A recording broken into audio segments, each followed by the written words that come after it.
जय श्री शंभू, नमस्कार। मैं सोमेन कोले हूँ, सचिव तहसील जाति आदिवासी प्राक्तन सैनिक कृषि विकास शिल्प केंद्र। आज हमारा ऑर्गेनाइजेशन की ओर से एक प्रेस कॉन्फ्रेंस हो रहा, जिसमें मौजूद है हमारा ऑर्गेनाइजेशन का वाइस प्रेसिडेंट मृदुल तरफदार। उसके पीछे है शेखर राय और यहाँ पे है विप्लव रॉय एंड खलील मोहम्मद। ये सारी हमारा ऑर्गेनाइजेशन का कोर टीम का मेंबर है। तो आज जिस मुद्दे लेके ये कॉन्फ्रेंस है, ये हमारा ऑर्गेनाइजेशन मिनिस्ट्री ऑफ आयुष का, गवर्नमेंट ऑफ इंडिया का काम इस महीने का 29 अक्टूबर से काम शुरू करने जा रहा पूरा बंगाल में। बंगाल में सबसे पहले शुरू होगा, उसके साथ-साथ धीरे-धीरे पश्चिम बंगाल के बाद बिहार, झारखंड, उड़ीसा एंड असम में शुरू होगा। उसके बाद धीरे-धीरे उत्तर प्रदेश, उत्तराखंड, छत्तीसगढ़ में हम लोग शुरू करेंगे। उसको प्लानिंग फुल्ली है, उसका छोटा मोड में हम लोग शुरू करेंगे, लेकिन ये जो 4 स्टेट है इसमें हम लोग बड़ा लेवल पे शुरू करेंगे। ये पहला पॉइंट है। सेकंड पॉइंट है कि हमारा ऑर्गेनाइजेशन के साथ जितने ही एम्प्लॉइज़ या वॉलंटियर्स जुड़े हुए हैं, उसको पे के लिए मतलब वेतन के लिए थोड़ा-सा प्रॉब्लम क्रिएट हो गया था। वो भी 29 तारीख के बाद वो एंड हो जाएगा। तो एंड हो जाने के बाद काम भी शुरू हो जाएगा, उसको पैसा मिलना भी शुरू हो जाएगा। ये एक पॉइंट है। तीसरा जो पॉइंट है कि यहाँ से गवर्नमेंट ऑफ इंडिया से मिनिस्टर ऑफ इसका वो जो गवर्नमेंट का टीम है, वो भी हमारा वहाँ पे विज़िट करेगा। वो विज़िट करेगा हमारा वो विज़िट करेगा, अगला महीने से ही करेगा, किसी भी टाइम वो हम लोगों को सूचित कर देगा कि कब करेगा, क्या करेगा, नहीं करेगा। और एक लेटर जो हमारा ऑर्गेनाइजेशन के चलते हुए देना शुरू हो गया था, जो पेंडिंग रह गया है, वो भी हमारा अगला महीने में ये एंड करेंगे। ये 4 मुद्दा पहला था। और एक जो है कि हमारा ऑर्गेनाइजेशन क्या-क्या काम करता है। हमारा ऑर्गेनाइजेशन का स सस्त्र 17,000 वॉलंटियर्स जुड़े हुए हैं, वॉलंटियर्स और एम्प्लॉयी जुड़े हुए हैं, जो इस स्टेट में काम करते हैं। हमारा ऑर्गेनाइजेशन एग्रीकल्चर के ऊपर, फिशरीज, लैक कल्टीवेशन, सोलर और नेचुरल फार्मिंग के ऊपर काम करना शुरू किया है, बहुत पहले से ही। और रिसेंटली नैनो बबल टेक्नोलॉजी के ऊपर हमारा ऑर्गेनाइजेशन काम शुरू कर चुका है, जो देश में ऑलरेडी किसी के पास अभी तक नैनो बबल टेक्नोलॉजी का काम शुरू हुआ ही नहीं है।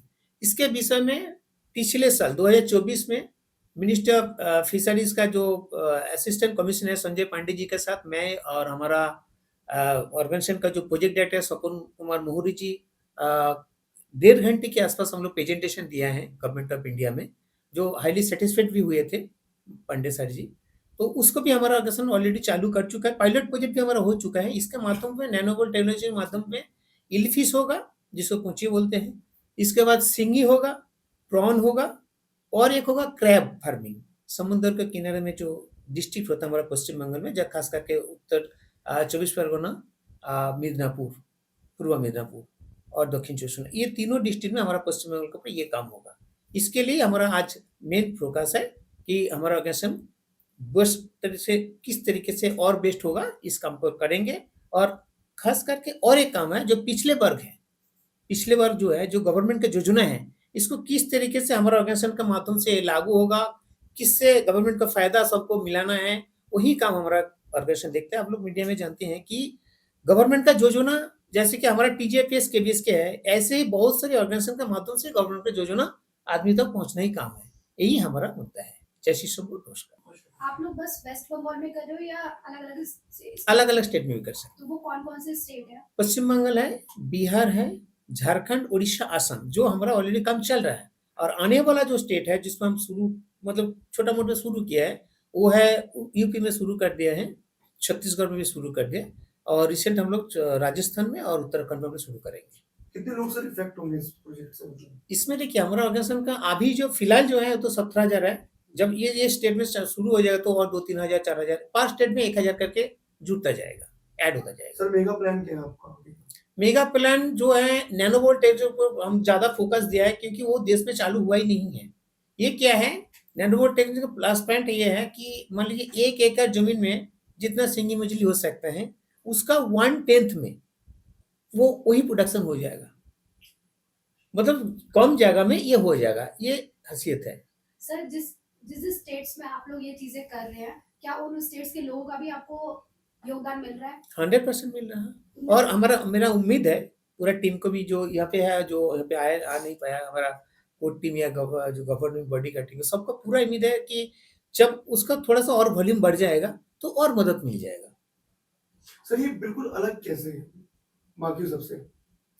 ये अलग इसीलिए है क्योंकि ये इंडिया में चालू हुआ ही नहीं है, टेक्नोलॉजी के माध्यम से होगा। जैसे कि टैंक बनेगा, जैसे इससे पहले फिशरीज के ऊपर था जो बायोफ्लॉक था, लेकिन वो फ्लॉप हो गया था।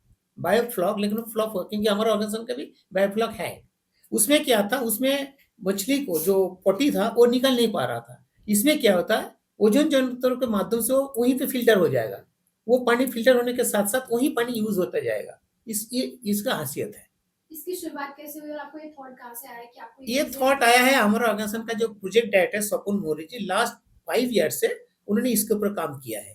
काम करने के बाद ये हमारा ऑलरेडी पायलट प्रोजेक्ट भी है, क्रैब के ऊपर भी है, सिंगी मछली के ऊपर है। बाकी हमारा वो रनिंग है, अभी चालू नहीं हुआ है, जैसे कि प्रॉन के ऊपर जो बोले थे चालू होने पे हो जाएगा ये। सर जो लोग फिशरीज फार्म खोलना चाहते हैं वो भी आपसे जुड़ सकते हैं? 100% जुड़ सकते हैं, हम उसको हर तरीके से टेक्निकल सपोर्ट करेंगे और ट्रेनिंग सपोर्ट करेंगे। तो इसका प्रोसेस क्या है, मतलब किस तरीके से? प्रोसेस यही है कि हमारा ऑर्गेनाइजेशन का जो ब्रांच है या हमारा ऑर्गेनाइजेशन का जो वेबसाइट है उसमें या जो मेल आईडी उसमें मेल करेगा तो हम उसको और जैसे तैसे करके जुड़ के उसको हम मदद करना एक बार शुरू अपनी करें। मेल आईडी बता दीजिए मेरे को। हमारा ऑर्गेनाइजेशन का मेल आईडी है kbskdmt@gmail.com और मेरा पर्सनल आईडी है s.n.kole20@gmail.com। कहीं ना कहीं लोगों को ये रहता है कि इस काम में जाएंगे बहुत टाइम लगेगा खुलने में, तो मतलब क्या माध्यम कितने दिन में ये खुल सकता है, मतलब अगर कोई कौन सा चाहे चीज है? ये फिशरी फार्म? फिशरी फार्म तो एक होता है तालाब में करेंगे, वो तो आज लेंगे तो 10 दिन 15 दिन के अंदर शुरू हो जाएगा, लेकिन नैनो टेक्नोलॉजी में इसमें it will take time 2 months लगेगा, तो उसको बनाने में 1.5 महीने के आसपास लगेगा। बीच में उसको कुछ प्रोसेसिंग। लैंड का क्या प्रोसेस होता है आप लोग? लैंड हम हमारा ऑर्गेनाइजेशन जो करता है लीज ले लेता है। कुछ-कुछ जगह में हम लोग खुद खरीदे हुए हैं, वैसा नहीं है, लेकिन ज़्यादातर हम लोग लीज पे ही कर रहा हूँ। जैसे कि मान लीजिए आप ही का ही लैंड है, मैं आपका साथ लीज में ले लेता हूँ, उसमें हम उसको बना लेता हूँ। डॉक्यूमेंट्स में क्या-क्या डॉक्यूमेंट्स डॉक्यूमेंट्स में चाहिए जिसका हम लैंड लेंगे उसको वोटर कार्ड, आधार कार्ड, पैन कार्ड, ज़मीन का जो है दलील और जो पर्चा बोलता है ये चाहिए हमको। मिनिमम सर कितना कितना लैंड चाहिए होता है इस नहीं, प्रोजेक्ट के फिशरीज़ को नैनोवोल टेक्नोलॉजी के लिए इसके लिए तो आधा एकड़ ज़मीन में भी हो जाएगा। लिए? इसमें हो जाएगा। 1 एकड़ होगा तो 2-4 की जगह 10 बनाएँगे तो और अच्छा होगा। लेकिन आधा एकड़ ज़मीन से शुरू कर सकते हैं। कितना मिनिमम अमाउंट लग सकता है शुरू करने में? इसमें एक प्रोजेक्ट जो है ना जिसको हम बोले थे, उसमें 42 लाख रुपीज़ लगेगा। उसमें गवर्नमेंट का सब्सिडी भी है। सर आपका कुछ ऐसा रूल है कि एक डिस्ट्रिक्ट में एक ही खुलेगा या गांव नहीं, में ऐसा नहीं है। कोई? एक गाँव में हम 10 खोल सकते हैं, 50 भी खोल सकते हैं। क्योंकि देखिए सिंगी मछली ऐसा मछली है जो हमेशा जिंदा ही रहता है, जिंदा मछली कहा जाता है। वो तो मर गए, उसको मरना पड़ता है, मरता नहीं, उसको मारना पड़ता है। तो प्लस पॉइंट है, मार्केट में मान लीजिए अच्छा वाला प्राइस नहीं मिले तो ले जाके फिर हम उसमें डाल सकते हैं। पेमेंट लेकिन किसे करना पड़ेगा सर? पार्टी करेगी आपको या फिर कौन सा? जो शुरुआत करना चाहता है इस चीज़ को? हाँ, जो कर देखिए एक तो हमारा ऑर्गेनाइजेशन के साथ जुड़ के करेगा तो वो हमारा रिस्पॉन्सिबल बनेगा, उसके साथ हमारा एमओयू बन जाएगा कि वो हमारे साथ जुड़ के करेगा। और दूसरे तरीके से वो अकेला करेगा तो हमारा पूरा सपोर्ट उसका साथ रहेगा, इसीलिए रहेगा कि उसका जो मछली प्रोडक्शन होगा उसका ज़िम्मेवारी हमारा ऑर्गेनाइजेशन ले लेगा। मतलब मार्केटिंग वाला जो है उससे एकदम तैयार हो जाएगा पहले से ही। जैसे कि पेप्सी कंपनी करता है पोटैटो को, क्या करता है वो पहले ज़मीन को किसी फर्मर के साथ वो टैग कर लेता है, एमओयू कर लेता है कि आपका मेरा बीज, सार, खाद सब हमारा रहेगा। आपका ज़मीन है, जो प्रोडक्शन होगा वो पोटैटो आपको मेरे को ही देना पड़ेगा, लेकिन उसके लिए ये रेट फिक्स्ड है। इससे ज़्यादा होगा तो आपको मिलेगा नहीं, घटेगा तो आपको कोई दिक्कत नहीं। ऐसे ही करके हम कर सकते हैं इसको।